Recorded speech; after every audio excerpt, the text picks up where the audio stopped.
ফ্রিতে ভূতের ফুচকা। রচয়িতা একজন মধ্যরাতের ফুচকা ভক্ত। শান্তি গ্রামে রাত 12টা পর, যেখানে সন্ধ্যার পর মানুষ ঘরের ভেতর ঢুকে পড়ে, আর কুকুরের ঘেউ ঘেউ শব্দ ছাড়া বাইরে তেমন কিছু শোনা যায় না। তবে হঠাৎ একদিন গুজব উঠল, ফ্রিতে ফুচকা দিচ্ছে এক বুড়ি, কিন্তু সে নাকি মানুষ না, ভূত। প্রথমে সবাই ভাবল এটা নিশ্চয়ই কারো বানানো গুজব, হয়তো কোন নতুন ইউটিউবার স্টান্ট। কিন্তু ঘটনাটা অস্বাভাবিক রকমের সত্য হয়ে উঠল। শুরুটা যেভাবে, রাফি, তানিম আর পূর্ণিমা তিনজন কলেজ পড়ুয়া বন্ধু। তারা ভূত, অশরীরী কিংবা যে কোনো চ্যালেঞ্জিং ব্যাপারে নাক গলাতে ভালোবাসে। রাফি একদিন বলল, শুনেছ, কাল রাত 11টায় এক বুড়ো লোক মিরপুর গোরস্থানের পাশে ফুচকা দিচ্ছিল। কেউ টাকাও দেয়নি, কিন্তু ফুচকা খেয়ে নাকি সবাই কিছুক্ষণের মধ্যে অদ্ভুত আচরণ করতে শুরু করে। পূর্ণিমা হেসে বলল, তাহলে তো চলেই যেতে হবে। ফ্রিতে ফুচকা মানে আমি যাবি। তানিম মাথা চুলকে বলল, আরে, ভূতের কথা শুনেও যাচ্ছে কেন? রাফি বলল, তুই না বলেছিলি ভূতে বিশ্বাস করিস না? চলো, কাল রাত 12টায় দেখা হবে ওইখানে। ভূতের ফুচকা স্টল। রাত 12টা। তিনজন ছায়ার মতো হেঁটে গোরস্থানের পাশে পৌঁছাল। আশেপাশে একটা হালকা কুয়াশা। হঠাৎ তারা দেখতে পেল একটা লাল হ্যারিকেনের আলো, আর সামনে একটা পুরনো কাঠের স্টল। তার ওপরে দড়িতে ঝুলছে সাইনবোর্ড, ফ্রিতে ফুচকা, জীবনভর একবার খাওয়ার সুযোগ। এক বুড়ো দাঁড়িয়ে আছে স্টলের পেছনে, চোখে বড় অনরিম চশমা, গায়ে সাদা ধুতি, আর মুখে একরকম অদ্ভুত হাসি।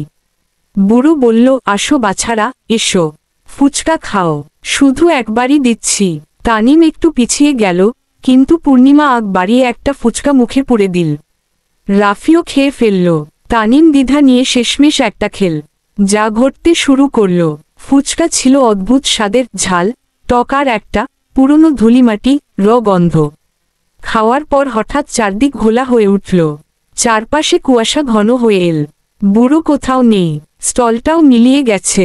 তারা তিনজন দেখতে পেল তারা আর মিরপুরে নেই।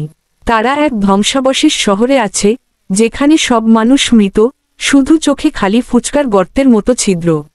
হঠাৎ পেছনে থেকে সেই বুড়োর গলা, যারা ফুচকা খায় তারা এখন আমার দলে। একবার খেলে আর ফেরার পথ থাকে না। রাফি চিৎকার করে উঠল, আমরা কোথায় এসেছি?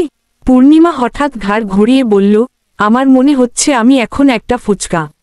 তানিম দৌড়াতে দৌড়াতে পড়ে গেল এবং বুঝল তার পায়ে জুতো নয়, ফুচকার খোলস। পালাবার রাস্তা। ঠিক যখন মনে হচ্ছিল সব শেষ, একটা ছায়া দেখা দিল। এক বুড়ি বলল, তোমরা ভূতের ফুচকা খেয়েছ, কিন্তু এখনো বাঁচার সুযোগ আছে। কিভাবে?